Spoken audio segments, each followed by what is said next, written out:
September the 1st, 1939. German troops thrust deep into Poland to win a swift and absolute victory. Barely 20 years earlier, their forefathers had also been on the march, but back into their homeland as a defeated army.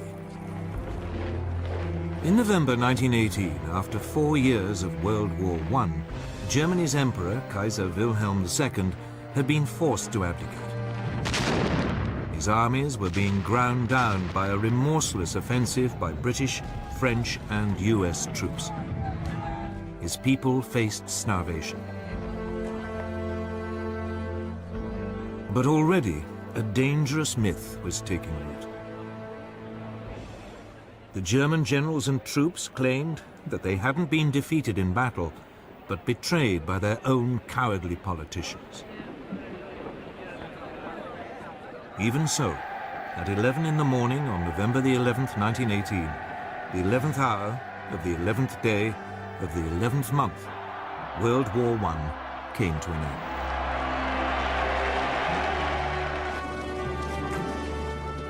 The following month, President Woodrow Wilson of the United States arrived in Europe, promising to create a new world order. He persuaded the world's leaders to sign up to a new League of Nations.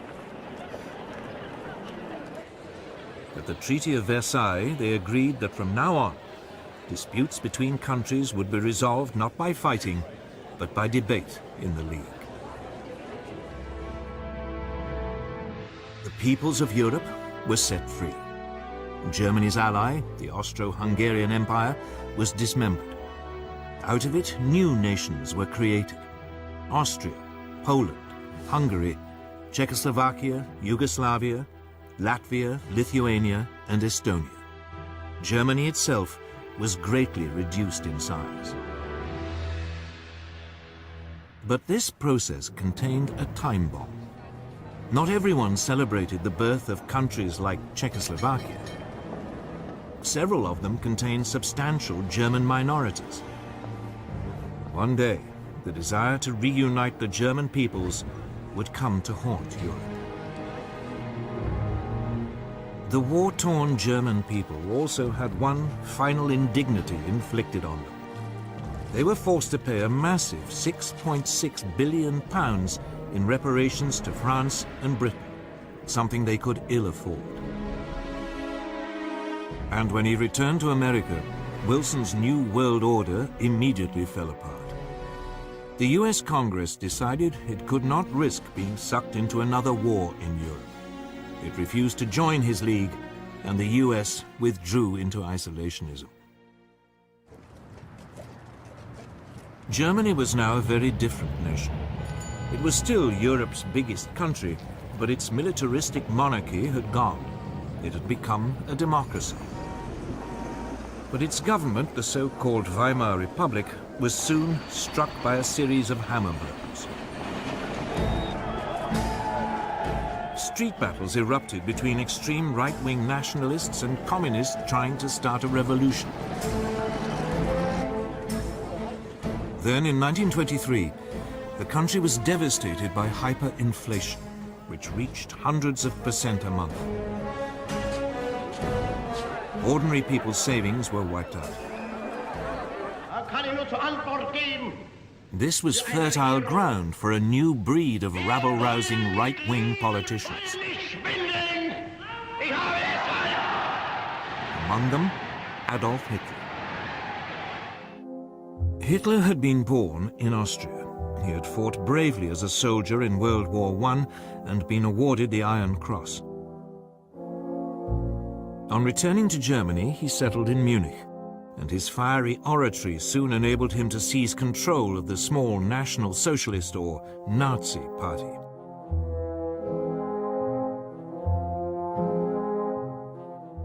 In October 1923, Hitler and his henchmen attempted an armed coup against the Weimar government. It failed, and he was sentenced to 9 months. In prison, he wrote a book, Mein Kampf, My Struggle, in which he blamed Germany's ills on the Jews and demanded that it rebuild its strength and seek new territories in the East. On his release, he set about building the Nazis into a proper, disciplined political party. From now on, he would use the democratic system to achieve power. But for the next 5 years, Weimar Germany prospered. Support for extremist parties, left and right, dwindled. Then suddenly, Hitler's opportunity arrived.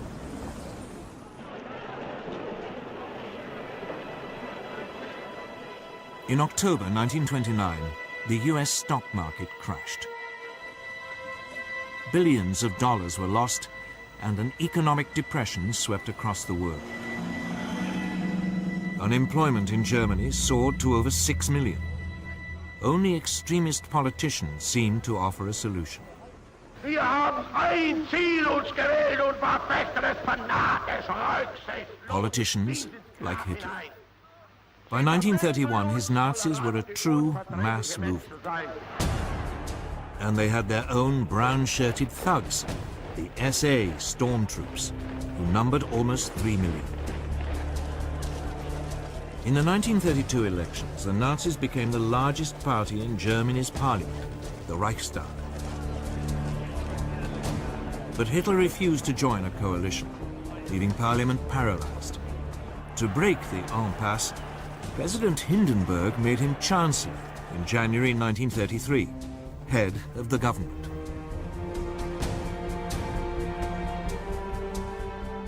Within a month, the Reichstag burned down. Hitler accused the communists and demanded emergency powers. He then used them to ban all other political parties. In August 1934, President Hindenburg died. Hitler declared himself president. He was now absolute leader, the Führer of Germany.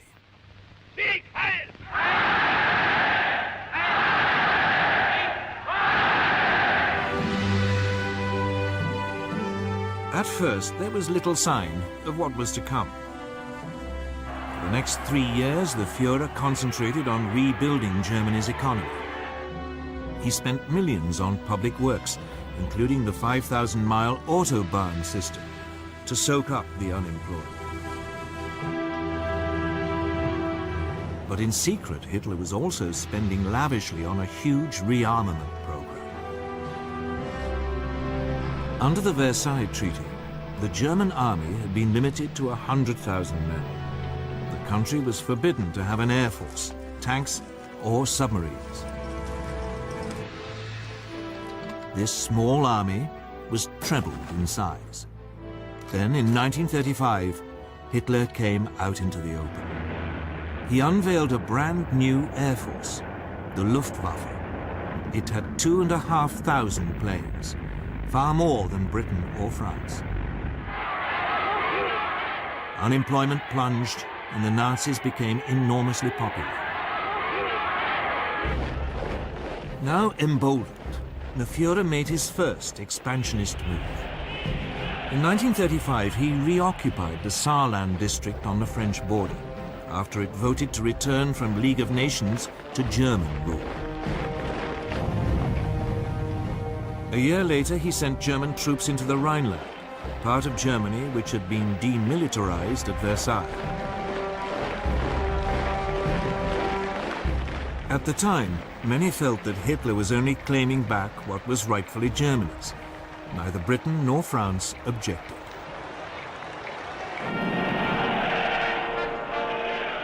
When Berlin hosted the 1936 Olympic Games, the Nazis were seen by many as firm but fair.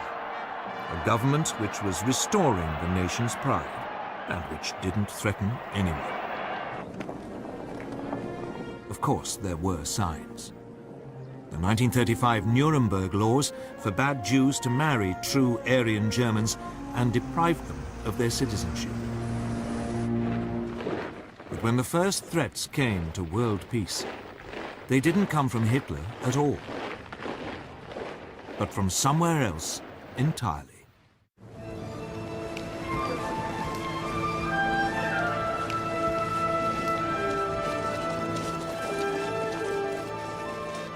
Japan, at the start of the 20th century, was already a military power. It had defeated Russia in a war in 1905, and it had fought alongside the Allies in World War I. After the war, Japan was an acknowledged world power, and it signed up to the League of Nations. But politically, it was a mess of contradictions. Nominally a democracy, the feudal tradition was still strong. Most Japanese revered their emperor as a living god and regarded him as their true leader. And the country faced major economic problems. Its population was exploding. And it had no natural resources to fuel its rapidly expanding industries.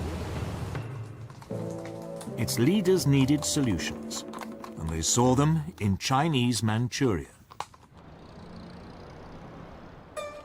Manchuria was a land of rich grain fields, with plenty of coal and minerals. It was a perfect target. Japanese troops were already stationed there. Other possible targets were the colonies ruled by the European powers: Burma, Malaya, and Hong Kong, controlled by Britain; Indochina, ruled by France; and the Dutch East Indies. But at this stage, Japan had to be cautious. It didn't want to rouse the other great power in the Pacific, the United States. For all its anti-imperialist slogans, the US actually ran an unofficial empire in the Pacific. The Philippines, Guam, and several islands were under its direct rule. It undoubtedly had the strength to take on Japan, but since the end of World War I, it had had other distractions.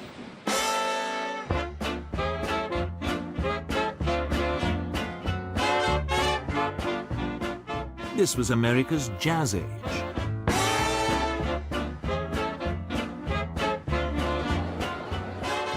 Throughout the 1920s, the nation concentrated on exploiting its vast resources. It was an economic boom that seemed without end. Fortunes were made both in industry and the stock markets. America seemed lost to the increasing pursuit of pleasure. With distractions like these, Japan's growing pains in the Pacific seemed very far away. America had slashed its army after World War I and agreed a naval reduction treaty with Britain, France, and Japan. This, in effect, handed naval superiority in the Pacific to the Japanese. And then came the Great Depression.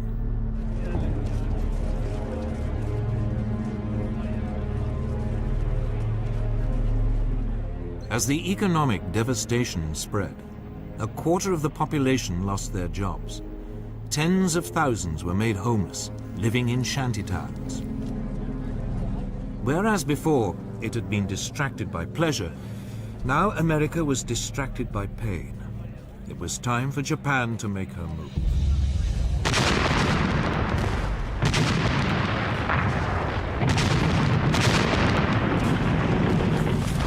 In 1931, without even informing their own elected government, the Japanese forces in Manchuria seized the capital Mukden and then overran the rest of the territory.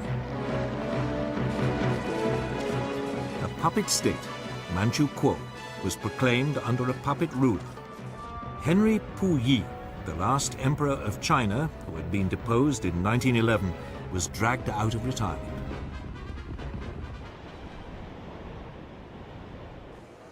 At its headquarters in Geneva, the League of Nations now faced its first great test.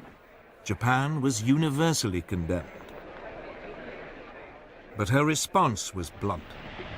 Japan, however, finds it impossible to accept the report adopted by the Assembly. The Japanese then just walked out, and the League suddenly realized there was nothing it could do about Manchuria.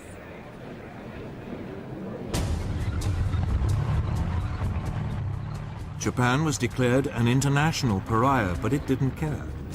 Its leaders had turned their eyes to further conquests in China. These were easy pickings. China was in a state of chaos. The government of Generalissimo Chiang Kai-shek was locked in conflict with the Chinese Communist Party under Mao Zedong. There was civil war.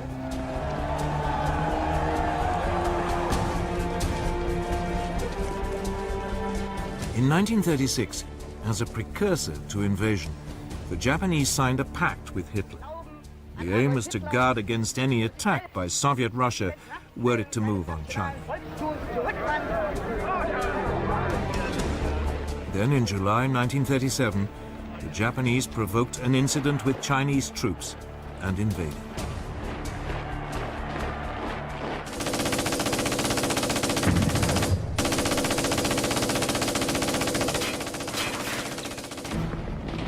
At first, the Chinese were taken by surprise. But they soon fought back fiercely, the communists even joining the Kuomintang in a united front. The Japanese responded with amphibious landings. And by the end of 1937, they had overrun much of northern China and the coast.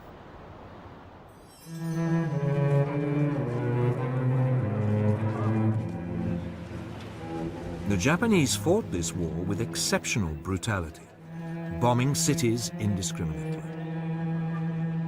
Westerners living in the commercial center, the port of Shanghai, were now evacuated. The city was then besieged for 3 months.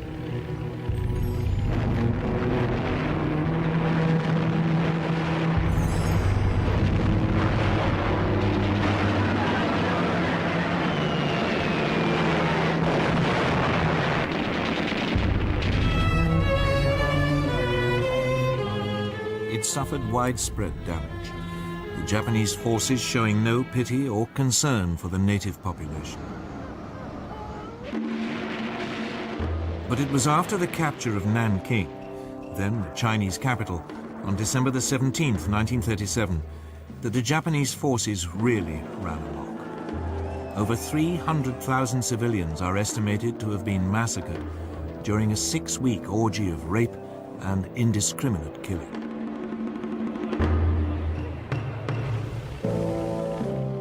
The Japanese even attacked British and US warships which had been sent to protect their shipping and trade. The worst incident came on December the 12th, 1937. The American gunboat Panay was sunk by Japanese bombers. 50 crewmen died.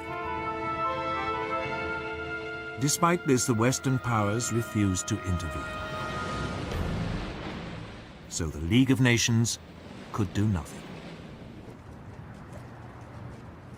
In the United States, President Roosevelt wanted to impose a naval blockade of Japan.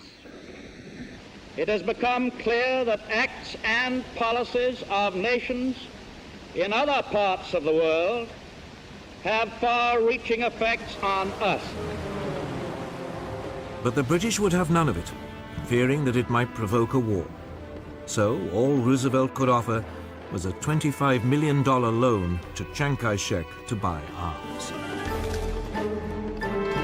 Even though the communists were now fighting alongside the Kuomintang, the Soviet Union did little to help either. Its only involvement was a series of clashes along its own border with Manchuria. But China itself received nothing. Instead, it had to fight on alone. During 1938, the Japanese overran Canton and pushed the Chinese forces deeper into the west of the country. All the rhetoric of the League of Nations, all those promises to stop international aggression had come to nothing. And by now, the Western powers were facing aggression much closer to home. Deve cristallizzare una posizione di potente ingiustizia.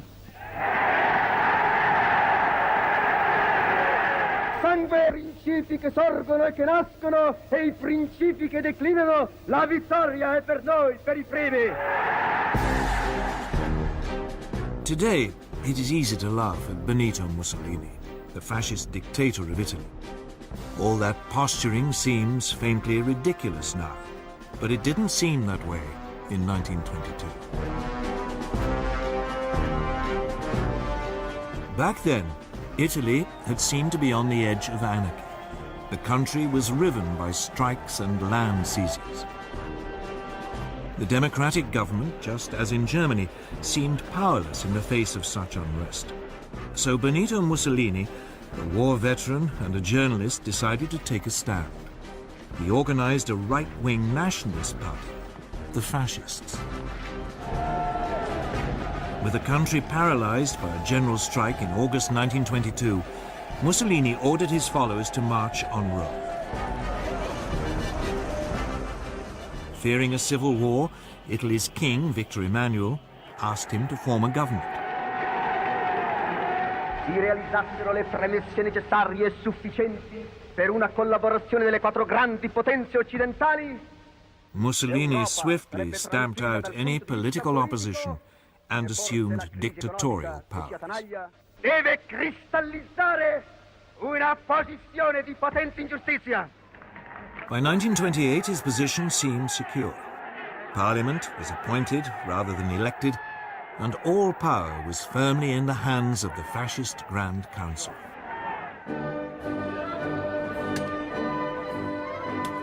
Like Hitler, Mussolini's first acts made him immensely popular. Massive programs of public works provided employment and transformed Italy's infrastructure. Corruption was rooted out and the mafia more or less eliminated. Italy's armed forces were built up, including an advanced modern air force. In the Mediterranean, Mussolini launched a powerful navy, bigger than the combined might of the British and French Mediterranean fleets. When the Great Depression came, Italy seemed to weather it better than most.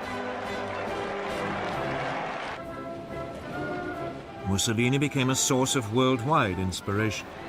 Political leaders, not least Adolf Hitler in Germany, saw the fascist system as a role model, strong and purposeful, in contrast to the weakness of the democracies in Britain and France. But Mussolini wanted more than adulation.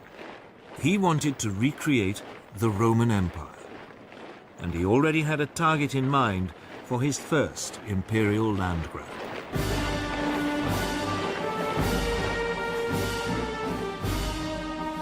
His target was Abyssinia, today's Ethiopia. Italy already had colonies on its borders in Eritrea and Italian Somaliland. In December 1934, Italian forces provoked a clash with Abyssinian troops at an oasis in the Ogaden region, well inside Abyssinian territory.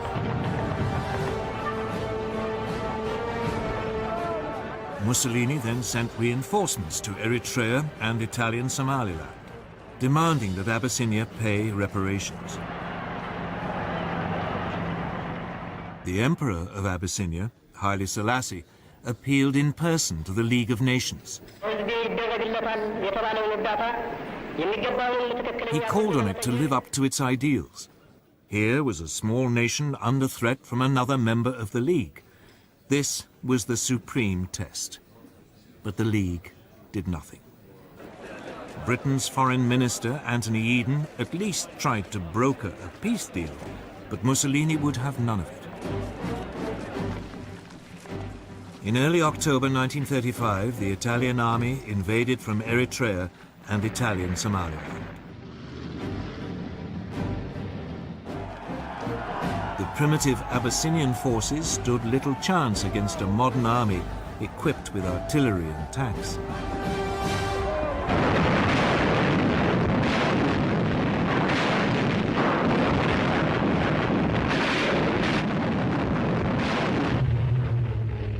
The Italian Air Force had total command of the air and harried the Abyssinians, on occasions dropping gas bombs, even though gas had been outlawed at Versailles.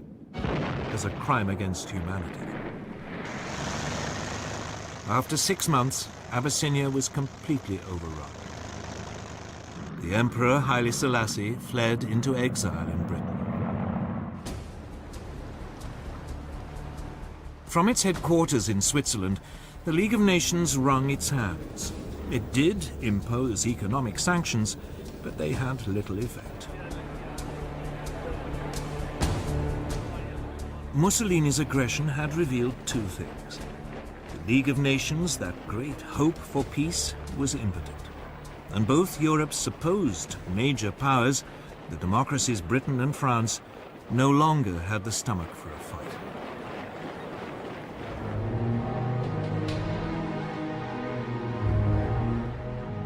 Both Britain and France had been shattered by World War I, and their economies had never really recovered. Both had witnessed waves of strikes and unrest.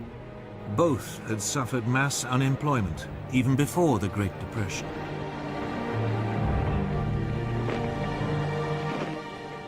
Both also faced the cost of controlling empires, now swollen by taking on Germany's former colonies and the Middle Eastern territories once run by the Turkish Ottoman Empire.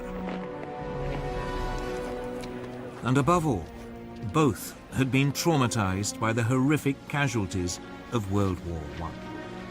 A succession of British leaders, Lloyd George, Ramsay MacDonald, and above all Stanley Baldwin, all resolved to keep Britain out of future conflicts. Despite horrific casualties on the Western Front, Britain had ended World War I with a large and very effective conscript army. This was immediately run down to a small professional force designed to police its sprawling empire. And when the Great Depression struck, any ideas of modernizing the army were abandoned. It meant that Britain went into the run-up to war economically and militarily weak.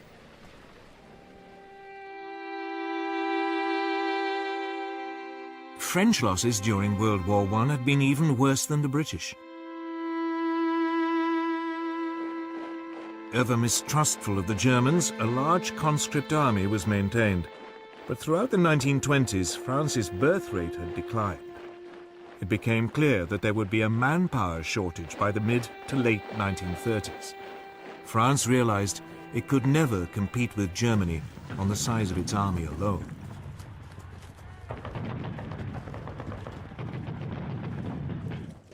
The solution was to adopt an entirely defensive mentality.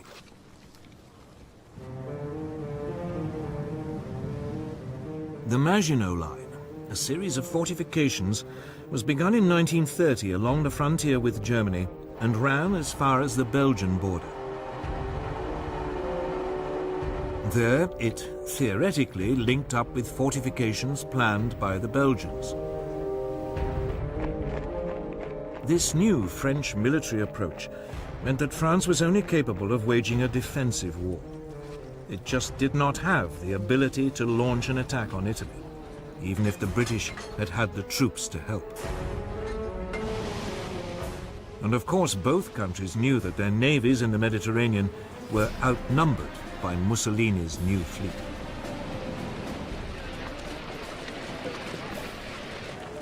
So when Italy conquered Abyssinia, it made sense for both powers to do nothing. It just seemed too remote, too much someone else's problem.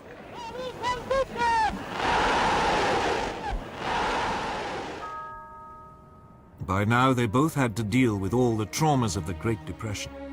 That seemed so much more pressing. And above all, they were now faced with a military threat far closer to home. A resurgent and rearming Germany. And Germany's power, and that of Italy too, was soon about to be demonstrated in supporting the rise of another dictator in Spain.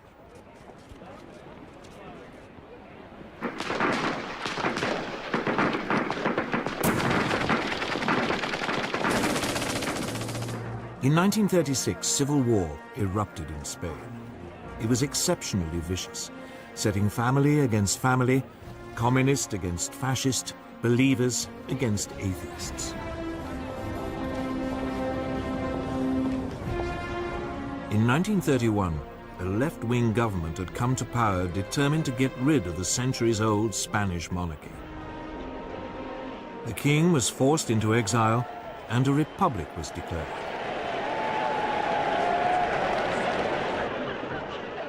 In February 1936, the parties of the left combined in a popular front to take on the forces of the right in a general election.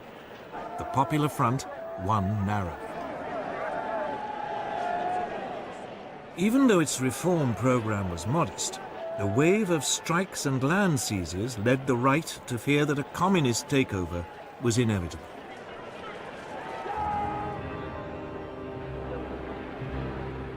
Within the Spanish army, long a bastion of conservative and Catholic thinking, senior officers began to consider the possibility of a coup.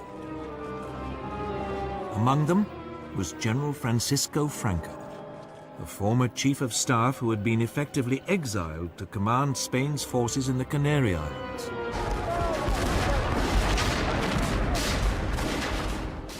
On July the 17th, 1936, the units of the army fighting guerrillas in Spain's colony in Morocco mutinied.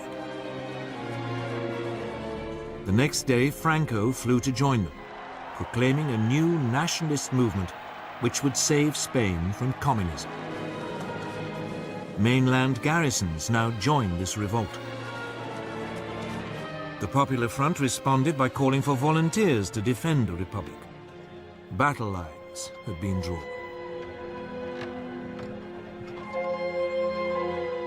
At first, Franco faced problems. He and his army were in North Africa, and he had to get across the Straits of Gibraltar back to Spain. So he turned to the one person he thought might help: Adolf Hitler.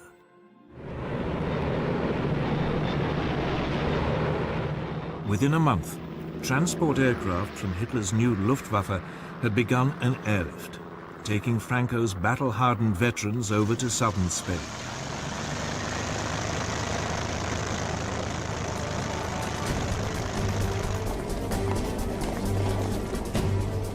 At this stage, the Republic still seemed to have the advantage. The pro-Franco military uprisings in Madrid and Barcelona were quickly crushed, leaving it in control of most of the east of the country. Franco's nationalists were confined largely to the northwest and part of the south.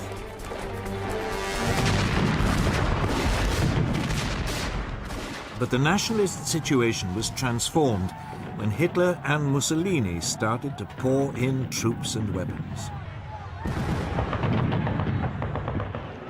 The German dictator seized the opportunity to test his new equipment and expanding armed forces. The first panzer tanks were sent, along with some 12,000 troops. And the Luftwaffe deployed its Condor Legion, with its ultra-modern new bombers and fighters.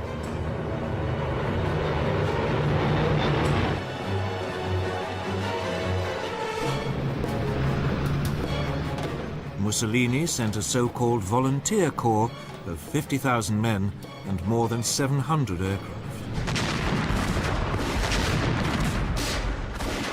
In vain did the Republicans appeal to Britain, France, and the Soviet Union for help. But London and Paris were scared of setting off a European war.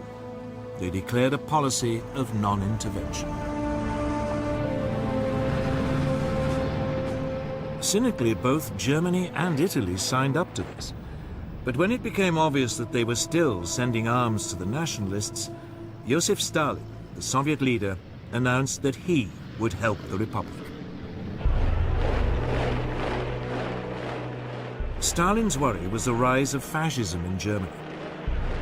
Hitler had made it abundantly clear that he believed communism to be Nazism's ultimate enemy.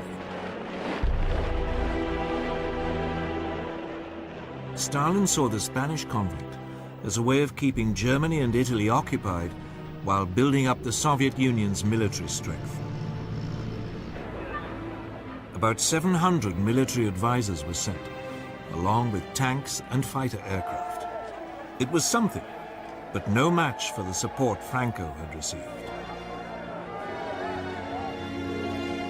In fact, the largest source of outside help for the Republic didn't come from a country at all, but from volunteers, the international brigades.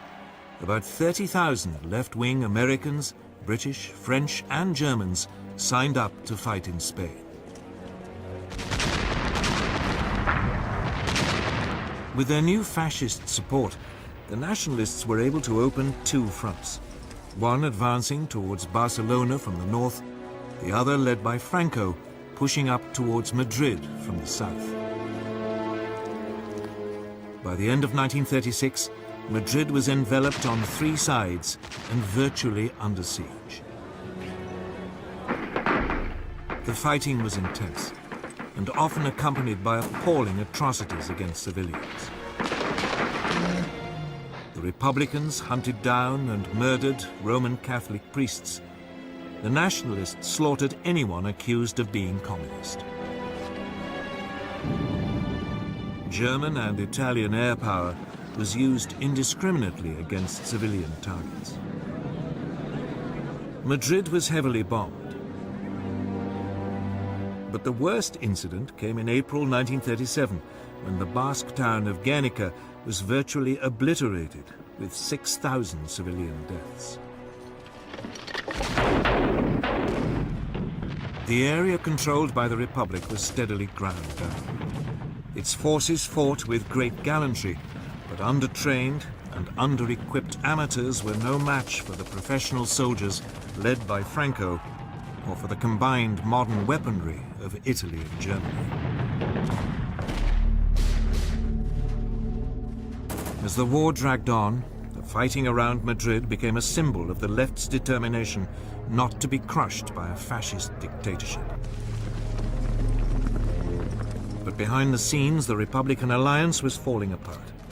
The communists and socialists wanted to concentrate on winning a military victory.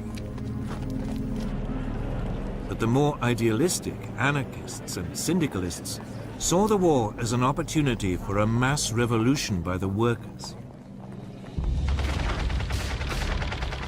These disagreements burst out into the open in May 1937. Fighting broke out in Barcelona between the anarchists and communists. It was a fatal weakening of the Republican cause. By the end of 1938, the nationalists had penned their enemy into a small enclave around Barcelona, and another stretching eastward from Madrid to the coast.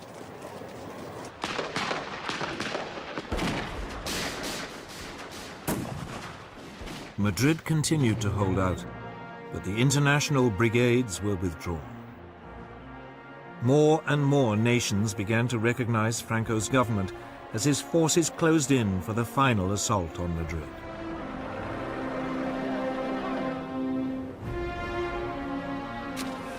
At the end of March 1939, its defenders, exhausted after nearly 3 years of fighting, the capital finally surrendered.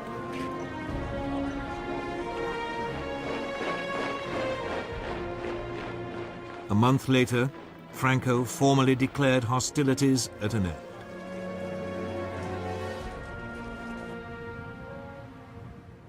The scars of Spain's civil war took years to heal, and in some ways, they never have. And internationally, Franco's victory over the Republic proved a disaster. Hitler and Mussolini were confirmed in their belief that the democracies of Britain and France were impotent to resist any real pressure. While Stalin despaired of their willingness to confront fascism. Hitler in particular saw his way open to begin the aggressive policies outlined in Mein Kampf. Even before the Spanish Civil War ended, his armies were on the march.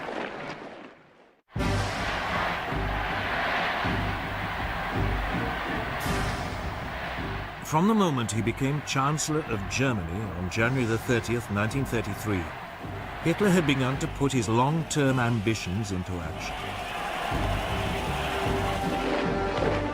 On February the 3rd, he told his top commanders that his ultimate aim was to conquer territory in the east and ruthlessly Germanize it. They were instructed to prepare for a massive expansion. Although Germany had been forbidden tanks, a secret treaty with the Soviet Union in 1923 had allowed the development of tank designs and experimentation with new mobile armored tactics. Energetic young German officers like Heinz Guderian read the theories of British thinkers like Basil Liddell Hart and Colonel John Fuller. They even watched exercises being carried out by the British during the 1920s on Salisbury Plain. It was from these that they came up with the idea of fast-moving units combining tanks, artillery and infantry that could thrust fast and deep into enemy territory. Hitler adopted their ideas with enthusiasm. The new army was to have 3 panzer divisions. Similarly, the new Air Force, the Luftwaffe, under former World War I fighter ace Hermann Goering, had had a framework to build on. Throughout the years in which its Air Force was officially banned, Germany had kept up its design skills by building civilian machines, and gliding and flying clubs provided a reserve of potential aircraft. Hitler revealed the existence of the Luftwaffe in March 1935. He then announced that the army was to be increased to 300,000 men and conscription was reintroduced. Britain and France protested feebly at this flagrant breach of the Versailles Treaty.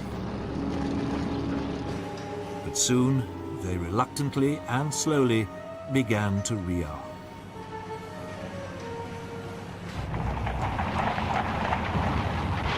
Until this point, Hitler had been modest in his goals. He had only taken back what was his, the Rhineland and Saarland. But now he had a grander target in mind, his homeland, Austria. In 1934, Austrian Nazis had attempted to seize power and unify the country with Germany. The Austrians, after all, spoke German, even if they had never been part of a German state. In February 1938, another Nazi plot was discovered. Austrian Chancellor Kurt von Schuschnigg protested to Hitler.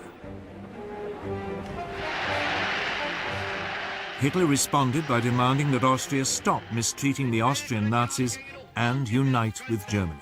Die Jugend ist uns verschrieben und verfallen mit Leibesmitteln. Schuschnigg promptly called a referendum so that the Austrians could vote on whether to remain independent. But on March the 12th, 1938, the eve of the referendum, Hitler, fearing that it might produce the wrong result, sent in his troops. Complete surprise and an enthusiastic welcome by Nazi sympathizers made it a bloodless invasion. Within hours, Hitler announced Austria's incorporation into the Third Reich. The sovereign nation had, for the first time, been subsumed into a greater Germany. Once again, the Western democracies failed to react. In the summer of 1938, he turned on his next prey, Czechoslovakia. A substantial German minority lived in the northwest of the country, an area known as the Sudetenland. These Sudeten Germans had been part of the old Austrian Empire, but had been cut off when Czechoslovakia was created in 1919. This was the time bomb that had started ticking at the signing of the Treaty of Versailles. Hitler encouraged Sudeten German demands for autonomy and then threatened the Czech government with force if it refused to agree. Undaunted, the Czech government ordered general mobilization and prepared to resist.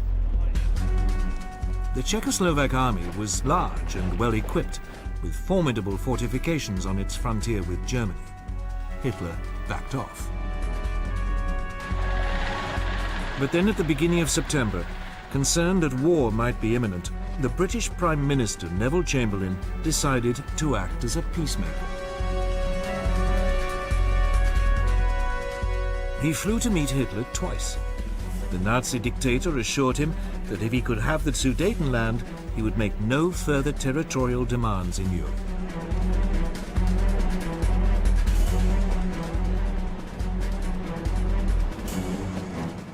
In Munich, on September the 29th, 1938, with Mussolini acting as mediator, France and Britain signed an agreement giving the Sudetenland to Germany in return for a formal declaration by Hitler that he had no more territorial ambitions.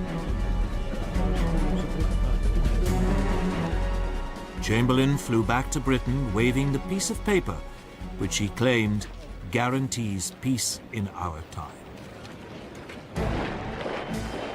And so, on October the 1st, German troops occupied the Sudetenland and seized the Czech frontier fortifications. Hitler now began sizing up his next target, Poland.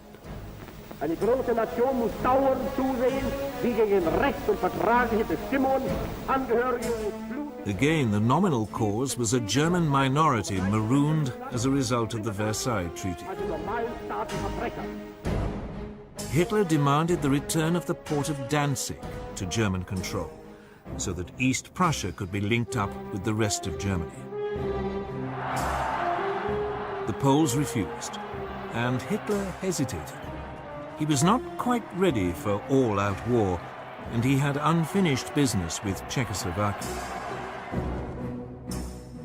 In March 1939, the eastern part of the country, Slovakia, which was ethnically different to the Czech lands, appealed to Hitler for help in achieving greater independence. Hitler summoned the Czechoslovak Prime Minister Emil Hácha to Berlin and browbeat him into putting his country under German protection.